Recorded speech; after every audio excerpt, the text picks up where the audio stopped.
Hello and welcome to this special session. आपको जैसे पता है, मैं आपके साथ हर बार आपका जब भी एग्जाम होता है, आपके साथ हर एक एग्जाम को एकदम डिटेल्ड एनालाइज करता हूं। इस बार भी इसका कोई चूक नहीं होगा। बस फर्क इतना है कि इस बार हम लोग इस YouTube के चैनल पर इसको करने वाले हैं। आप जैसे हमें बार बार कॉल करते रहे, टेक्स्ट कर रहे थे कि इस बार हम लोग बात क्यों नहीं कर रहे हैं अबाउट जेई 2026 जो आप लोगों ने अभी एग्जाम दिया है, उसका कट ऑफ क्या हो सकता है। तो वेलकम टू मैट्रिकुला जेवी चैनल और आपका मैं फेवरेट टीचर अनिर्बान सर आपके साथ ये जर्नी में बिल्कुल डटे रहूंगा जब तक आपका एग्जाम रिजल्ट निकलेगा, आपका एडमिशन होगा। तब तक माने आपका आज से लेके काउंसलिंग और एडमिशन तक इस चैनल का साथ और आपका और मेरा साथ नहीं रहेगा, नहीं छूटेगा, कभी नहीं छूटेगा। सिर्फ ये अटूट साथ साथ चलता रहेगा जब तक आपको एडमिशन ना मिल जाए। ओके, ऑन दैट नोट हम लोग ये बात करेंगे कि इस साल का कट ऑफ क्या हो सकता है। देखिए, कट ऑफ बहुत सारी चीज़ों पे डिपेंड करता है। एक तो बहुत इंपॉर्टेंट फैक्टर है कि कितने लोग एग्जाम दे रहे हैं, एग्जाम का पेपर्स कैसा हो रहा है। हर एक सेशन का बहुत इंपॉर्टेंट फायदा होता है, क्योंकि हर एक सेशन में जितने भी बच्चे दे रहे हैं एग्जाम, उन्हीं के हिसाब से उनका परसेंटाइल स्कोर डिपेंड करता है। उसी हिसाब से वो डिटरमाइन भी हुआ जाता है। इसके बारे में मैंने पहले भी बात किया है, लेकिन ये परसेंटाइल स्कोर कैसे कैलकुलेट किया जाता है इसके बारे में मैं जरूर एक और वीडियो में बात करूंगा। आज बात करेंगे कि कैसे क्या कट ऑफ रहा, क्या कट ऑफ रहा पिछले सालों में, ताकि हम इस बारे में बात कर सके कि इस साल का कट ऑफ क्या हो सकता है। देखिए, एक बहुत इंपॉर्टेंट महत्वपूर्ण बात यह भी है कि जो पार्टिसिपेशन है, जो नंबर ऑफ स्टूडेंट जितने भी पार्टिसिपेट करते हैं, उनके ऊपर डिपेंड करता है कि कट ऑफ क्या हो सकता है। जैसे आप देखोगे 2021 में अगर ये था 9.3 लाख, 9.3 लाख जब कट ऑफ था, जब सॉरी पार्टिसिपेंट्स थे, तब कट ऑफ था अराउंड 87.89। लेकिन जब ये बढ़ गया, आप देखो, जब ये बढ़ गया, हो गया 10 लाख के करीब, तब ये भी थोड़ा बढ़ गया और इससे भी आगे जब ये बढ़ गया, बढ़ते बढ़ते आप देखोगे 2025 में अराउंड 93 परसेंटाइल हो गया है, जबकि नंबर ऑफ पार्टिसिपेंट्स से 14,75,000 के करीब। अगर मैं इसका देखूं थोड़ा सा डिटेल, तो अगर मुझे दिखता है कि जनवरी और अप्रैल में जो इसका डिटेल आउट है, जितने भी पार्टिसिपेंट थे, उसका लगभग जो आंकड़ा आता है वो आता है 1475 का। तो ये जो 14,75,000 लोगों ने जब एग्जाम दिया था, तो आया था 93। लेकिन आप एक इंपॉर्टेंट बात ये देखो कि जब भी ये घट जाता है, या बढ़ जाता है, तो ये परसेंटाइल भी जो है वो ऊपर बढ़ जाता है। तो इसके लिए ये बहुत इंपॉर्टेंट है कि कितने लोग पार्टिसिपेट कर रहे हैं, क्योंकि उस हिसाब से ये आंकड़ा वेरी करता है, जैसे कि साल दर साल हम लोग इसको देख रहे हैं। तो इसीलिए इस बार का जो कट ऑफ है, अगर ये आंकड़ा इसके आसपास रहा, तो 93 से लेके 94 का हो सकता है। ठीक है, 93 से लेके 94 का हो सकता है, अगर नंबर ऑफ पार्टिसिपेंट्स, जितने लोग एग्जाम दे रहे हैं, वो अगर इस नंबर के आसपास रहा तो। हाँ, क्या ये बढ़ सकता है? ऑफ कोर्स बढ़ सकता है। अगर नंबर ऑफ पार्टिसिपेंट्स बढ़ गए, तो ये नंबर ऊपर भी जा सकता है, लेकिन लगभग जितना हमने देखा है, ये अपना कट ऑफ इस साल रह सकता है।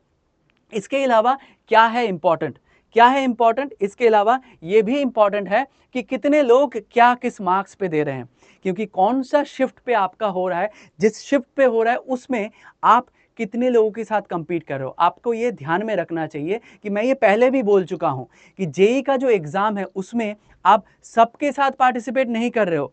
आप सिर्फ आपका जो शिफ्ट है, उस शिफ्ट में जितने लोग हैं उनके साथ पार्टिसिपेट कर रहे हो। जैसे कि अगर आप देखोगे, ये जो शिफ्ट है, अगर हमारा कट ऑफ ये वाला था, माने इस शिफ्ट में 2 अप्रैल के मॉर्निंग शिफ्ट में 2025 के इस शिफ्ट में 106 वाज द कट ऑफ। ये था अपना कट ऑफ फॉर 2 अप्रैल के 93 वाले परसेंटाइल में। वही अगर आप देखोगे कि ये जाके अपना 2 अप्रैल के इवनिंग स्लॉट में ये था 135।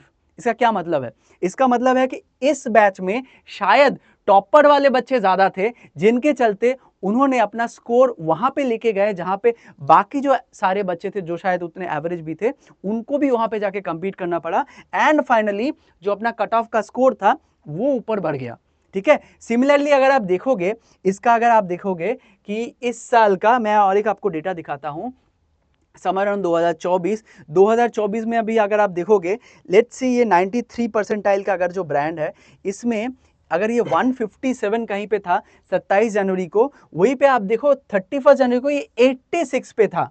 मैंने सोचो एक ही एग्जाम में अलग अलग दो शिफ्ट में मार्क्स का कितना इंपॉर्टेंस है।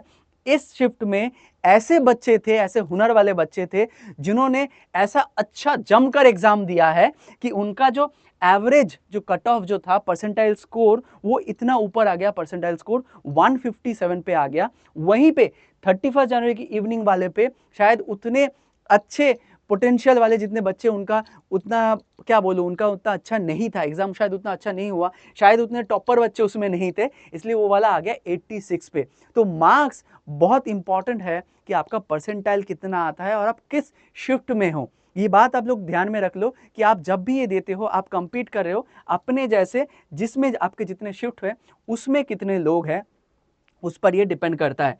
जैसे मैं और एक डेटा अगर देखूं, और एक अगर मैं डेटा देखूं कि इसमें आपका हर एक शिफ्ट में कितने लोग रहते हैं, अगर एक एक शिफ्ट में कितने लोग रहते हैं, अगर आप एवरेज आउट करोगे तो ये आपका मान के चलो कि आप लगभग 1,20,000 लोगों से फाइट कर रहे हो।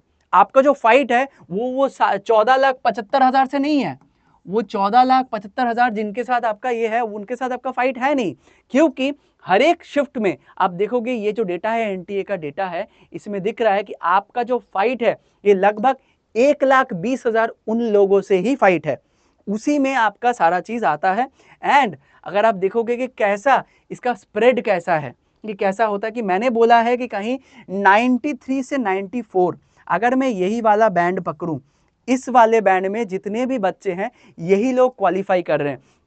अगर आप देखोगे कोई भी शिफ्ट में लगभग 1100 से 1200 के बीच में, 1100 से लेके 1200 के बीच में आप लोगों का एवरेज, ऑन एन एवरेज ये हर एक परसेंटाइल पे है। तो आपका जो ये जो स्पॉट वाला गेम है ये बस इसी में है। एक और चीज इंटरेस्टिंग आप देखो कि इसमें 8 बच्चे ऐसे हैं जिनको 100 परसेंटाइल मिला है। इसका क्या मतलब है? शायद ऐसा था कि वो एक ऐसा बैच था जिसमें ऐसे बच्चे थे जो बाकी सब शायद उतने पोटेंट वाले नहीं थे, और कुछ ऐसे टॉपर वाले आ गए जो बाकी सबको क्रॉस करके 8 वाले एकदम 100 परसेंटाइल पे पहुंच गए। बाकी सब आप देखोगे शिफ्ट्स में 1 2 3 4 इसी में घूम रहे हैं। सो इंपॉर्टेंट बात ये है कि अगर आपको ये आंकड़ा, अगर ये आपको आंकड़ा सही से समझ में आता है तो बात ऐसा है कि आप ये ठान लो और ये समझ लो कि आपका जो फाइट है वो बस 1,20,000 से है, और उसी में आपका सारा खेल एकदम बिगड़ सकता है और बन भी सकता है।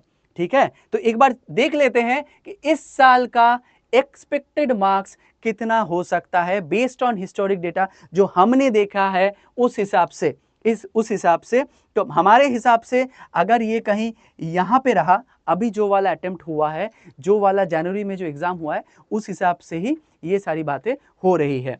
अगर 93 से 94 परसेंटाइल के बीच में अगर वैसा रहता है तो आपका स्कोर 111 से 117 तक अगर रहा तो ये हो सकता है। लेकिन एक इंपॉर्टेंट बात, और एक इंपॉर्टेंट बात अगर हम लोग देखते हैं कि आपका पास्ट में कि कैसा स्कोर रहने से, क्या स्कोर रहने से, अगर 2025 का डेटा देखें तो कैसा स्कोर रहने से आप सेफ हो, आप सेफ हो। तो अगर आप देखोगे कि 130 वाला एक ऐसा फिगर है, अगर इसके ऊपर आपका रहा, 130 वाला लेवल के अगर ऊपर आप रहे तो आप सेफ हो। माने आपका अगर मानना ऐसा है कि कहां पे आप लाई कर रहे हो, अगर आपका 130 से ऊपर आ रहा है, अगर आप 130 के ऊपर हो, इसका मतलब आप सेफ हो, माने आपका कट ऑफ के आप वे बियॉन्ड हो सकते हो, क्योंकि हमारे हिसाब से ये बैंड कहीं यहां पे लाई करता है।